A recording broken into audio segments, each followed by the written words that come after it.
are the five geniuses in rock and roll. Are there geniuses in rock and roll? Are there people you met? Pretty easy to spot them. Anything to be the second guitar behind his mother. It was 2008 when Keith Richards, the guy who once bragged about writing Under My Thumb, paused mid-interview and said something nobody expected. There's only one person, that girl Amy. Yeah, Amy Winehouse. And just like that, the most infamous guitarist in rock history threw the spotlight not on himself or the Stones, but on a woman. What was the relationship? Did you hate each other? We're working together then. As you're single ready, we have a couple of weeks to go and okay, you go first. So we tried not to clash with our stuff. This wasn't some casual shout-out either. For a man who's written some of the most controversial lyrics about women in rock history, it was a turning point. So why did Keith, of all people, go soft for Amy? And how did this moment lead him to name his top 4 rock women of all time? The Muse Paradox. And this is where things start to get strange. In the best way, though. The man who helped write Under My Thumb grew up in a house filled with Billie Holiday. That's not just irony. That's the root of a contradiction that nobody really talks about. Long before Keith Richards became the leather-jacketed face of bad boy rock, he was already attuned to something softer, deeper, and yes, feminine. It all started with his mother, Doris. She was the first person to fill his world with music. And we're not talking background noise, we're talking jazz royalty. Sarah Vaughan, Louis Armstrong, Billy Eckstine, Billie Holiday. These were the voices swirling through the Richards house in the 40s, played on a Dansette record player with the reverence of a cathedral. In his memoir Life, Keith writes, "What can you say about the first woman in your life? She was Mum. There was music all the time, and I do miss her so." You can feel how much weight that carried. His musical identity didn't begin with Chuck Berry or Elvis. It began with his mom playing jazz records in the kitchen.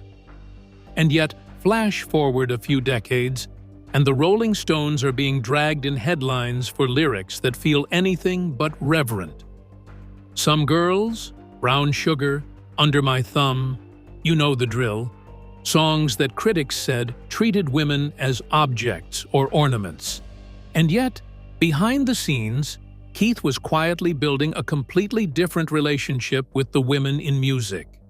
In interviews, he always spoke with reverence. He once said, "I just never had that thing with women," and joked, "Hey, baby, is just not my come on." That's not what you expect from rock royalty. But Keith never needed to play the macho card. He didn't chase attention. He watched. He listened, especially when women were singing. That's why his 2008 Rolling Stone list caught people off guard, if they noticed at all. He was asked to name his favorite singers of all time. No flashy shout-outs, no headline-chasing picks. Just a list, but buried in it was a clear pattern. Women at the top. Etta James, Sarah Vaughan, Billie Holiday. At the very top of his modern list is Amy Winehouse. "There's only one person, that girl Amy," he said. It was such a simple quote, but it told you everything. He wasn't impressed by fame or buzz. He was moved by the tone, by the ache in her voice. It reminded him of the voices his mother played when he was 6 years old. And maybe that's what sets Keith apart. While the Stones as a brand leaned hard into scandal, Keith's personal soundtrack was full of women who broke rules with their sound, not their outfits. Women who bled into the mic. Women whose voices didn't just sing, they haunted. So yeah, there's a paradox here. One of rock's most iconic bad boys was actually shaped, guided, and deeply moved by female artists from the very beginning. It wasn't an aesthetic. It wasn't a trend. It was baked into him. This makes his top 4 rock women of all time not just a list but a reckoning. a tribute to the voices that shaped the man behind the myth. But now comes the real question. Who was the first woman to truly stop Keith in his tracks? And how did she end up rewriting the future of rock and roll? The Queen of Soul, Aretha Franklin. So if Keith's musical foundation began in his mother's living room, the first true queen to sit at the center of his sonic kingdom was Aretha Franklin. And this wasn't some polite nod to her legacy. When Rolling Stone dropped their all-time greatest singers list in 2008, Keith Richards was asked to weigh in, and without hesitation, he crowned Aretha Franklin #1. No debate, no disclaimers. She didn't just top his list of best vocalists. She was, to him, the living embodiment of what music was supposed to do to you.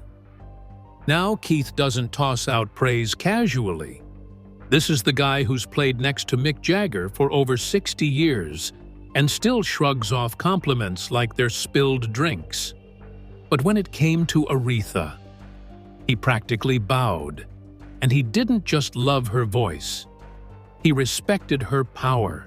Back then, in 1986, Aretha was slated to record a version of Jumpin' Jack Flash, a Stones classic that had already burned itself into the rock and roll Bible. Keith was brought in to produce it, and you'd expect him to call the shots, right?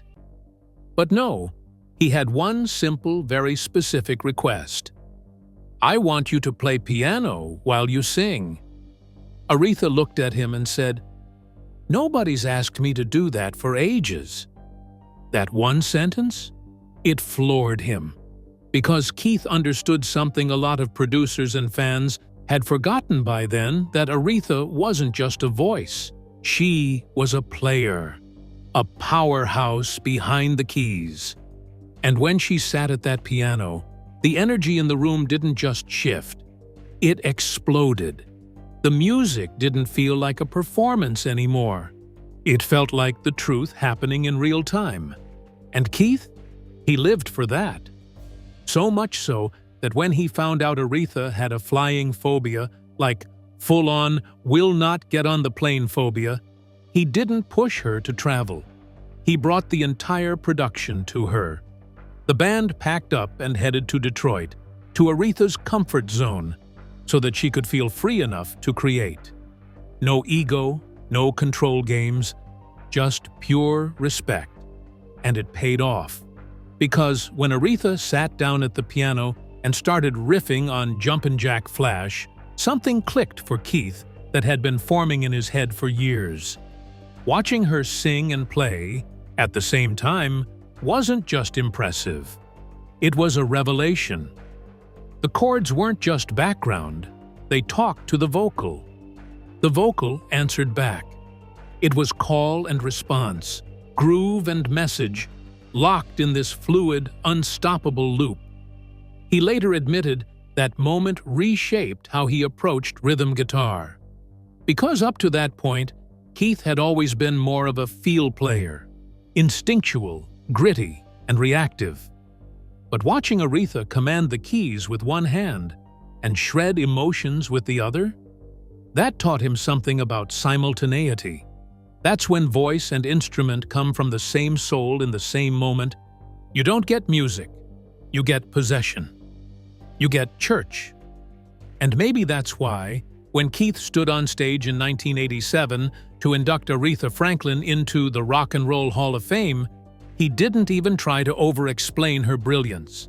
He just said, "The dictionary has been used up. There are no superlatives left." And honestly, there weren't. Because Aretha wasn't just a technical genius, she didn't need octave acrobatics or elaborate solos. She could take a line like, "You make me feel like a natural woman," and fill it with 20 years of heartache in one breath. That's what Keith meant when he called her the greatest. Not because she hit every note perfectly, but because she hit every nerve. And that's the secret thread here. For a man who's been called a guitar god, Keith Richards never once said he worshipped perfection. He worshipped expression. And in Aretha, he found a kind of raw, unapologetic soul that even rock and roll couldn't touch. She wasn't trying to impress you. She was trying to free you. And Keith got that down to his bones. You can hear echoes of Aretha's style in the way he phrases certain riffs, especially in later Stones tracks, where the guitar doesn't lead the song but dances around it, fills in the spaces, and leaves room for feeling to move in. It's the same approach Aretha took with her piano, a conversation, not a command. And maybe that's what Keith had been chasing his whole life without realizing it, the ability to create and deliver at the exact same time. Not one take for vocals, one take for rhythm, but one unified act of expression.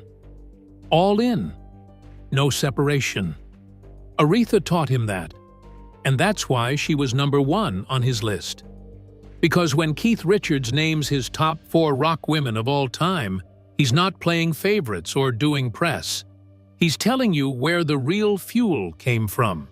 He's telling you who taught him how to listen, how to play, how to feel. But if Aretha was the queen, unquestioned, untouchable, then who came next? Because there was a moment, years before that Detroit recording session, when teenage Keith Richards sat in a dark London theater and saw a girl take the stage. She wasn't a legend yet. She wasn't even fully grown. But in one performance, she made his heart skip a beat and flipped his idea of rock on its head. So, who was she? The voice that started it all, Ronnie Spector.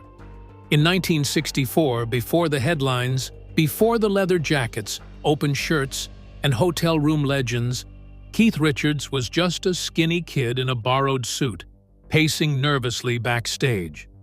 The Rolling Stones were still opening acts back then, raw, loud, and barely controlled.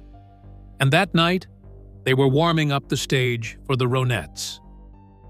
Now picture this, a cramped, sweaty venue, the kind that smells like hairspray, cigarettes, and too much hope in one room. The lights dim, and then it hits. Ronnie Spector's voice, sharp, pure, like a knife wrapped in velvet. Keith froze. Years later, he didn't just remember the night, he remembered the exact sound. He said, "I realized that I'm listening to the Ronettes, and then that pure voice over the top." That night didn't just change his ears, it changed his compass. Ronnie Spector, tiny frame, beehive hair, eyeliner you could see from space, wasn't just singing. She was cutting through the noise. And Keith? He never really got over it. In his 2008 Top 20 Singers list for the BBC, Ronnie came in at number 11. And if you're thinking, okay, number 11, not number 1, you're missing the point. This list had Otis Redding. It had Aretha. It had John Lennon. Ronnie wasn't just a favorite. She made the same list as his gods. That's how much that voice stayed with him. Fast forward to 2007. Ronnie's getting inducted into the Rock and Roll Hall of Fame. But it wasn't just about the honor. It was about who inducted her. Keith Richards walked onto that stage like a man finally paying off a long-standing debt. His voice cracked. His smile didn't know where to sit. He said, "They touched my heart right there and then, and they touch it still." Not, "They sounded great, and they influenced the scene." No, he said, "They touched my heart." And here's where things get even more interesting. Because if you go back and listen, really listen, to the early Stones records after that Ronettes show, something changes. The backing vocals? Softer, tighter. There's this vulnerable shimmer, almost ghost-like, weaving behind the grit. That wasn't accidental. Ronnie's vocal style, That mix of yearning and control snuck into the DNA of how the Stones arranged their harmonies. You can hear echoes of her in As Tears Go By, or even Ruby Tuesday. It's like Ronnie Spector whispered into the band's collective ear, and suddenly, the world's loudest rock band remembered how to be gentle. But this wasn't just musical imitation. It was survival. Keith once admitted that rock had plenty of aggression, too much even. But what did it lack? Feminine vulnerability, the kind Ronnie poured into every syllable. And that realization? It made the Stones bigger than just noise. It gave them contrast, humanity, soul. In fact, by 2001, long after the Ronettes and long after their own prime, Ronnie was still in that fight, still chasing sound. She teamed up with Joey Ramone, yes, that Joey Ramone, for a studio session that felt more like a rescue mission. Ronnie's voice, battered by the years and the industry, still cracked open like thunder. Keith called it the kind of voice that just stays with you, no matter what time you hear it. But here's the part no one talks about. Ronnie wasn't just Keith's favorite. She was his template. Long before he crowned Tina, Aretha, or even Janis as part of his Mount Rushmore of female rock gods, it was Ronnie who first made him stop and rethink what music could do. And if you look closely, you'll see her fingerprints on every ballad the Stones ever made after that night in '64. It wasn't just about range. It was about how she sang. Like every note was breaking out of a cage. That sound taught Keith that not all power came from volume. Some of it came from heartbreak, from softness, from raw, unfiltered honesty.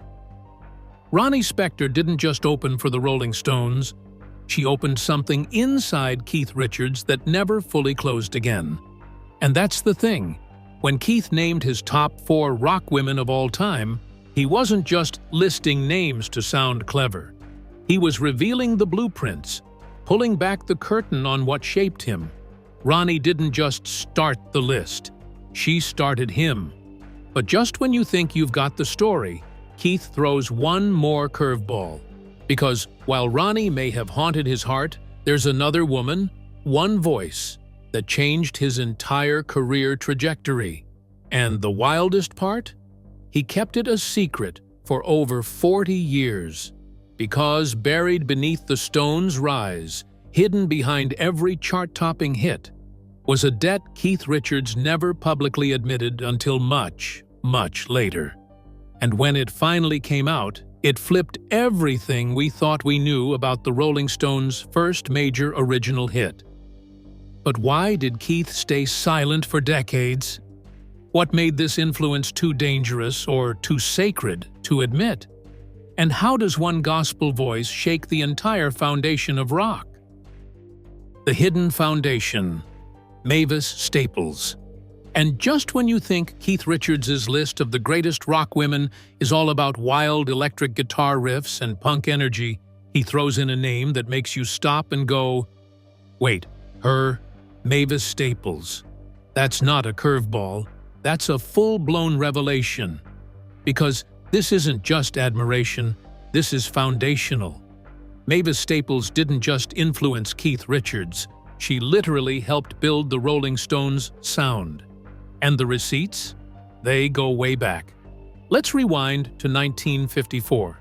The Staples singers release a gospel track called This May Be the Last Time. Now, on the surface, it sounds like church. It's call and response, it's spiritual, and it's rooted in Black Southern tradition. But the undercurrent? That rhythm, that phrasing. It was raw, rhythmic, and hypnotic. It didn't sound like rebellion, but it was. Now, fast forward a decade later. The Rolling Stones release The Last Time in 1965, an edgy, electric, swagger-heavy anthem that becomes their first major original hit. A defining moment, the track that shifts them from just a blues cover band, into global rock architects. But here's the twist. That song? It wasn't entirely theirs. Keith Richards has since openly admitted it. The Last Time was directly inspired by the original gospel of staple singers. Not just a vibe, not just an influence. He literally borrowed the spiritual DNA of that 1954 song and translated it into the Stones' first big win. And for decades, that connection was quietly left in the shadows. You won't find it stamped in the liner notes. There was no public thank you tour. In fact, Keith didn't formally acknowledge that debt until 2003. Almost 40 years later. Why the wait? That's the question. Maybe it was industry politics, maybe it was ego, or maybe Keith knew the deeper truth, that rock and roll had been borrowing from gospel, from soul, and from black women like Mavis since day one. And no one wanted to unpack that in the 60s, when the industry was still pretending that white boys with guitars had invented something new. But Keith eventually broke the silence. In 2003, he publicly paid tribute to Mavis Staples and the Last Time connection. And if you've ever doubted that link, just pause this video, pull up both songs, and play them back to back. Seriously, the structure, the mood, the repetition. It's almost haunting how clear the connection is once you hear it. And maybe that's the point. Because this wasn't just a musical nod. This was Keith Richards, one of rock's loudest rebels, saying that his rebellion came from the church. And more specifically, from the voice of a woman who brought fire to gospel like no one else. That's why she made his list. In his ranking of the greatest singers of all time, Mavis Staples lands at number 13. And honestly, for Keith, that's practically sainthood. This is a guy who's played with literally everyone, and he calls Mavis, quote, one of his favorite people on earth. And it's not just lip service. If you follow Keith's birthdays or little glimpses into his private life, Mavis pops up more than once. Social media tributes, on-stage shout-outs, little comments buried in interviews where he slips in how much she means to him. There's something personal here, more than just artistic respect. It's friendship, it's reverence. And here's where it gets deeper. When Keith Richards talks about Mavis, he isn't just talking about a voice. He's talking about a bridge between two worlds, gospel and rock, church and chaos. That's the part most people miss. For Keith, Mavis represented this electric tension between purity and defiance. Her voice could be in a Sunday choir at 10 a.m., and then shake the walls of a stadium by nightfall. And that duality? It defined the soul of rock and roll. The women who shaped Keith's musical world weren't all leather and noise. Some of them came in with choirs behind them, singing about grace and fire and something higher. And that is what gave Keith his edge.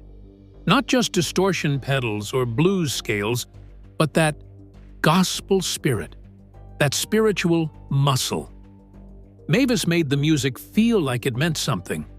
And that's why this chapter matters, because it rewrites the narrative. Rock didn't emerge out of a garage with a beer in hand. It was born in the back rooms of churches, on the cracked steps of southern porches, and in communities where women like Mavis sang truths into the air until they bled into the culture. Keith Richards knew that, and he knew he owed her big time. So when you listen to The Last Time now, remember, you're hearing more than a rock song. You're hearing a stolen spiritual echo. And the voice behind that echo didn't just influence the Stones. She made their greatness possible.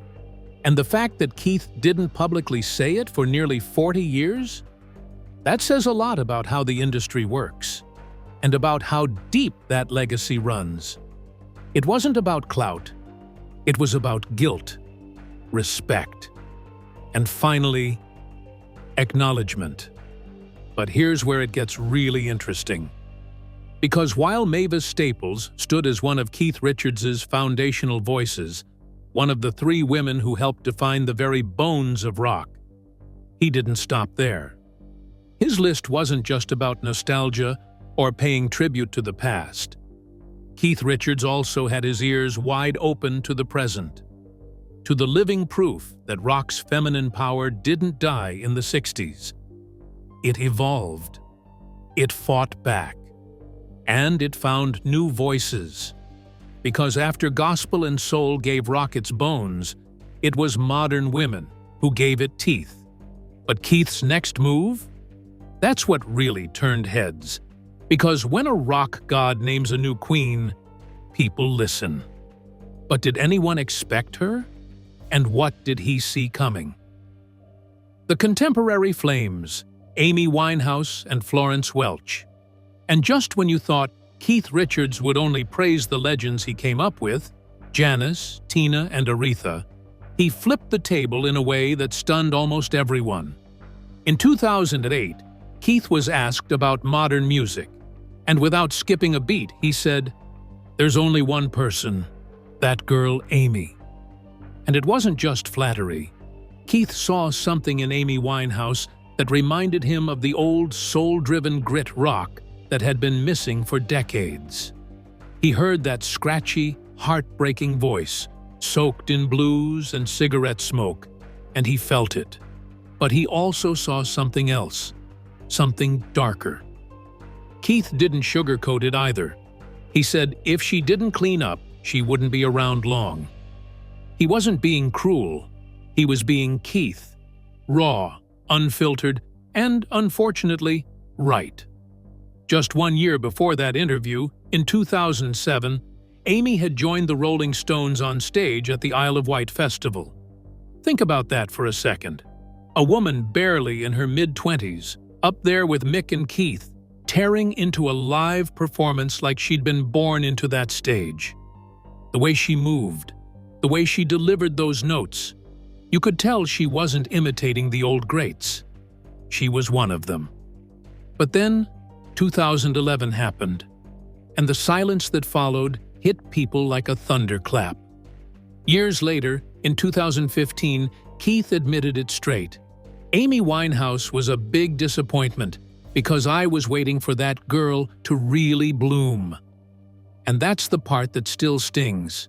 Because if Keith Richards, who's seen the worst of the industry, believes you had something rare, it wasn't just hype. It was real, and we lost it. But the story didn't stop there. In November 2012, something unexpected happened at the O2 Arena in London. The Stones were doing a one-off show, and this red-haired woman with a wild voice named Florence Welch walked out and joined them for Gimme Shelter. And Keith, who hadn't even heard her sing before that night, immediately recognized what she had. Not just talent, not just a good voice, that old-school, hurricane-level, "don't you dare blink" energy. After the show, Keith said Florence gave Mick a run for his money.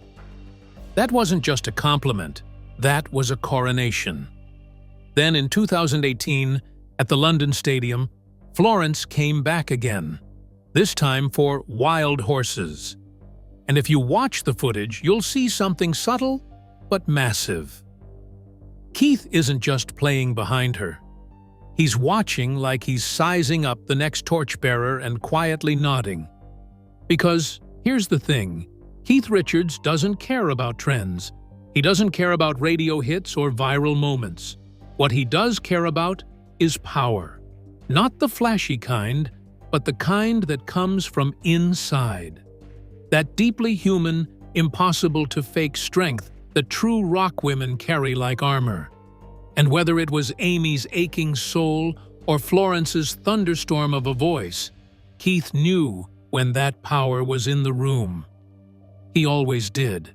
But maybe the real mystery in all this isn't who he named, but why these women moved him so deeply. Because behind every one of Keith Richards' choices, there's something personal, something painfully human. And to really understand that, we have to go back, not to the stage, but to the women who shaped him. But here's the twist that no one talks about.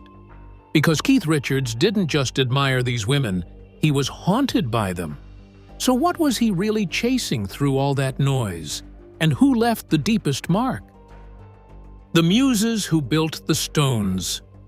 Behind every Stones anthem, every slurred lyric, every haunting riff, there's often a woman's fingerprint smudged into the margins. And this is where the story takes a turn most fans never saw coming. Because Keith Richards, the guy we think of as pure guitar grit and cigarette smoke, finally pulled back the curtain. And what he revealed wasn't just about his top 4 rock women. It was about how the soul of the Rolling Stones was always more feminine than anyone ever gave credit for. Take Anita Pallenberg. Not just a partner in chaos, but according to Keith, a secret weapon. She was there in the studio during Wild Horses. She was there when Gimme Shelter poured out of them like a thunderstorm. Her energy was magnetic. Keith once said, if it weren't for her, half those tracks wouldn't have existed the way they did. You know that aching line in You Can't Always Get What You Want? That wasn't just a song title, it was a daily reality between Keith, Mick, and Anita. That triangle wasn't just messy, it shaped their music. It bled into the recordings like cigarette smoke, into Velvet. And then there's Marianne Faithfull. Most people remember her for the scandal, the tabloid drama, and the headlines that didn't age well. But they forget this. She handed Mick a copy of The Master and Margarita, that Russian novel full of demons, betrayal, and dark magic. That single act? It sparked the fire that became sympathy for the devil.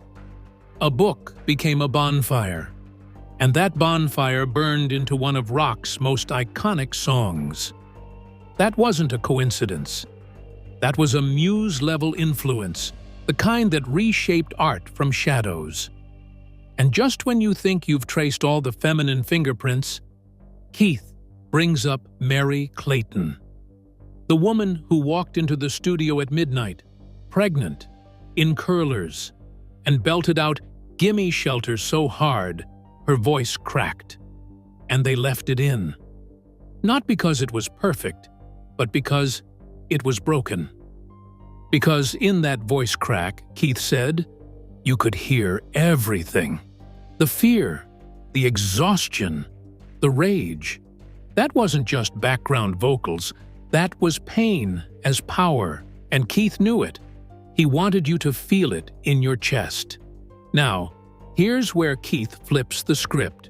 In his memoir, Life, he didn't just write about love and war. He admitted something most rock stars never would.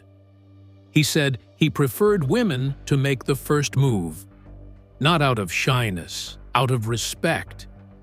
He called women a beautiful complication. That's not just a quote. It's a worldview. The Stones weren't just rock gods orbiting women like moons. They were curating feminine power inside a masculine machine. And once you see it, you can't unsee it. The feminine was never just near the music. It was the music. The rage in Mary's voice, the intellect behind Marianne's book, the raw chaos and brilliance that Anita brought into every room. Keith didn't just name his top 4 rock women. He admitted, maybe for the first time publicly, that the Rolling Stones weren't just shaped by women, they were built by them. So, when you hear that jagged riff or that unfiltered lyric at 2 in the morning, maybe it's not just Keith or Mick talking. Maybe it's the voice of every woman who didn't just influence a track. They became the track. And that might be the most rock and roll secret Keith Richards has ever let slip. Keith Richards never just admired rock and roll's loudness or rebellion. He admired the soul behind it, the kind that doesn't always scream but lingers, the kind that doesn't just shred guitars but shreds expectations.